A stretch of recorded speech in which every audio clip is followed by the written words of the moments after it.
Urgarbiko araztegia. Hasteko, Urgarbiko araztegira iristen den ura, Añarbeko presatik dator zuzenean. Hemen Añarbeko presaren irudiak ikusi ditzakegu. Presak irekidura batzuk ditu ezin direnak inoiz itxi, eta hustudurak beko aldean. Tubo batzuk dira pertsonen menpe daudenak eta beraiek erabakitzen dute irekitzea edo ez. Añarbeko presak 74 metro ditu, Buen Pastoreko katedrala bezain altua da.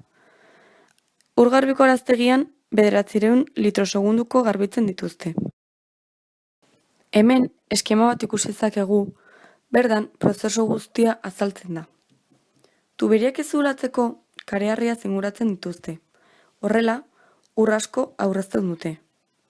Ura mendetik zuzenean dator, eta uran metalak, lokatza eta bakterioak daude, kendu egin behar direnak. Metala oxidatzeko ozonoa, ohiru, botzen zaio. Horrela, urak pixu hartzen du, bera dekantatzen da, metala duen ura gora joaten da, eta metalgabea bera doa.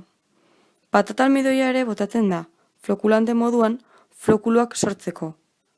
Laborategira ura oso zikina iristen da, bertan kloroa gehitzen da bakterioak hiltzeko.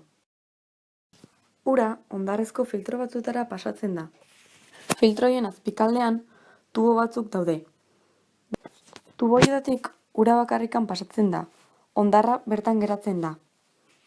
Ura filtratu ondoren, ur garbia ateratzen da.